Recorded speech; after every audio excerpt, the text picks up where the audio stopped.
Assalamualaikum warahmatullahi wabarakatuh. Apa kabar teman-teman semuanya? Mudah-mudahan semua dalam keadaan sehat walafiat ya. Ketemu lagi dengan saya Koswara di channel Akang Apoteker. Buat teman-teman yang sudah melihat video saya sebelumnya yang membahas tentang obat paten dan obat generik, mudah-mudahan sekarang sudah lebih memahami ya apa itu obat paten dan apa itu obat generik.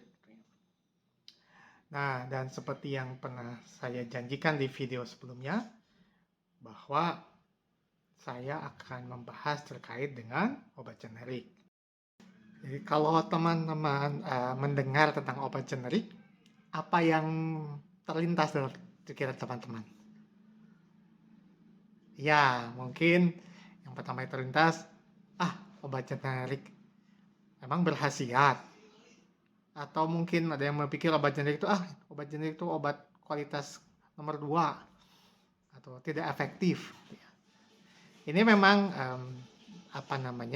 asumsi-asumsi atau mitos-mitos yang beredar umum di masyarakat gitu ya, bahwa obat generik itu ya obat yang ya bisa dikatakan bahwa kualitasnya kurang gitu ya. Tapi apakah memang benar demikian?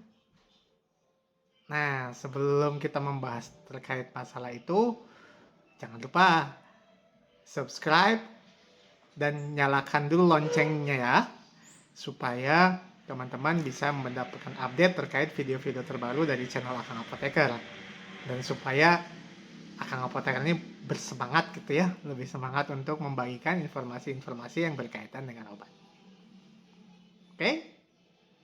Sudah subscribe? Ya, terima kasih. Oke, kita balik lagi. Kita mulai ya pembahasannya. Teman-teman pernah mendengar suatu lembaga pemerintah yang bernama Badan POM? Ya, jadi Badan POM itu kepanjangan dari Badan Pengawas Obat dan Makanan. Jadi Badan POM ini kayak semacam polisi gitu ya. Polisi yang memberikan izin dan mengawasi serta mengawasi peredaran obat serta memastikan bahwa obat dan termasuk makanan yang beredar di Indonesia ini memenuhi syarat keamanan dan efektivitasnya. Jadi di setiap negara itu ada yang seperti Badan POM ini. Kalau mungkin teman-teman pernah dengar atau pernah baca FDA. Jadi FDA itu adalah Badan POM-nya di Amerika. Kalau di Australia namanya TGA. Dan di negara-negara setiap negara itu punya nama sendiri-sendiri, tapi fungsi dan tugasnya itu sama. Nah, bagaimana caranya Badan POM ini memastikan tadi keamanan dan efektivitas dari obat? Caranya adalah Badan POM mengeluarkan suatu panduan bagaimana memastikan obat itu berkualitas. Nah, panduan itu dituangkan dalam suatu buku. Bukunya besar lah, gitu ya. Namanya Farmakope. Kalau di Indonesia namanya Farmakope Indonesia. Kalau di negara lain juga sama, seluruh dunia itu namanya Farmakope gitu ya.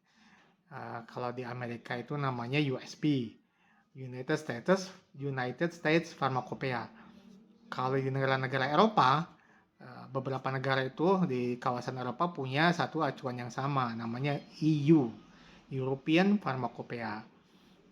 Ada juga BP misalnya khusus untuk Inggris, British Pharmacopoeia, dan lain sebagainya. Nah, jadi isinya tuh apa sih sebenarnya Pharmacopoeia ini? Jadi isi dari Pharmacopoeia itu adalah berisi terkait spesifikasi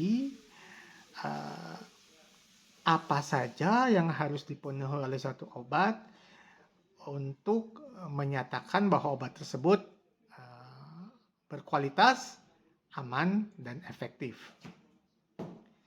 Untuk lebih mudahnya gitu ya, saya coba ambil contoh obat yang mungkin familiar dengan teman-teman. Gitu ya.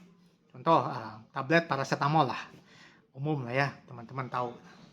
Nah, sebelum suatu pabrik itu bisa mengedarkan tablet paracetamol ini, dia harus melakukan serangkaian tes dan hasil dari tes itu harus memenuhi standar atau spesifikasi yang tertera di Farmakope untuk obat tablet paracetamol. Apa saja sih contohnya standar atau spesifikasi untuk tablet paracetamol ini? Banyak gitu ya.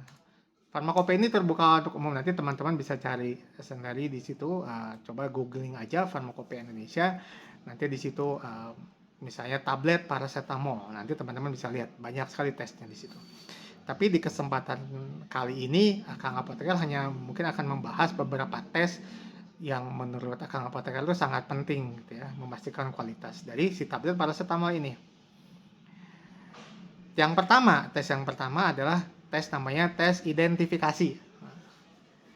Kenapa tes identifikasi ini penting? Karena untuk memastikan bahwa benarkah si tablet ini isinya paracetamol. Jangan-jangan nggak ada isinya, nggak ada paracetamolnya, isinya tepung misalnya. Nah, untuk memastikan itu maka dilakukanlah tes. Tes nih, identifikasi, oh ternyata benar. Isinya memang benar-benar paracetamol. Dan tidak ada campuran dari zat berkhasiat yang lain misalnya. Nah, teman-teman, identifikasi ini penting juga. Terutama kalau nanti kaitannya dengan contoh lah yang sering kali teman-teman mungkin dengar heboh gitu terkait jamu gitu, obat tradisional yang dicampur dengan bahan-bahan kimia. Nah, salah satu tesnya untuk membuktikan obat herbal itu atau jamu itu aman atau tidak, yaitu tes identifikasi, dia mengandung zat kimia atau tidak gitu ya. Nah, itu tes identifikasi. Selanjutnya, tidak cukup identifikasi nih. Setelah si tablet paracetamol ini diidentifikasi, oh iya benar ada zat paracetamolnya. Tes selanjutnya, tes yang kedua adalah kadarnya, tes kadar. Berapa jumlah paracetamol yang terkandung dalam tablet tersebut. Nah, di Farmakope itu juga sudah ada standarnya. Tidak boleh terlalu sedikit dan tidak boleh juga terlalu banyak. Kalau terlalu sedikit dia tidak akan efektif. Kalau terlalu banyak dia bisa menyebabkan efek samping yang merugikan. Nah, contoh misalnya nih untuk paracetamol, kalau saya tidak salah di Farmakope itu standarnya kandungan paracetamolnya adalah antara 90% sampai 110% dari klaim obat tersebut. Contoh misalnya tadi tablet paracetamol, klaimnya adalah 500 mg per tablet. Nah, jadi ketika dilakukan pemeriksaan kadar, maka kadar paracetamol yang ada dalam tablet itu harus berada di rentang antara 450 mg sampai 550 mg per tablet. Kalau tidak dalam rentang itu, maka obat itu tidak boleh diedarkan, tidak boleh dijual. Gitu ya. Itu baru 2 tes tuh, identifikasi dan kadar. Apa cukup hanya itu untuk memastikan dia efektif atau tidak? Ternyata tidak cukup, teman-teman. Ada tes yang lain, tes yang ketiga, yang disebut dengan uji kekerasan tablet. Apalagi nih? Atau ada di beberapa ini waktu hancur, mungkinnya lebih tepatnya waktu hancur tablet. Apalagi nih waktu hancur?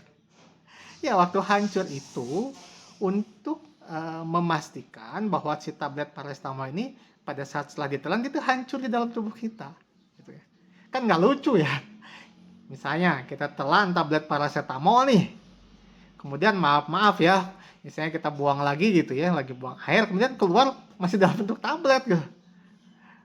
Dia nggak hancur dalam tubuh kita. Ya gimana dia bisa berkhasiat gitu, walaupun benar paracetamol jumlahnya benar 500 mg, nggak hancur. Gimana dia bisa terserap dalam tubuh gitu ya.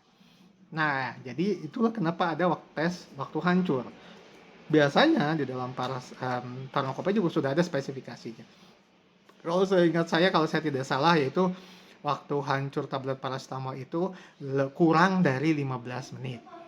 Misalnya ya, nanti kita bisa dicek lagi ya. Nah, udah tuh identifikasi benar paracetamol, jumlahnya benar 500 mg.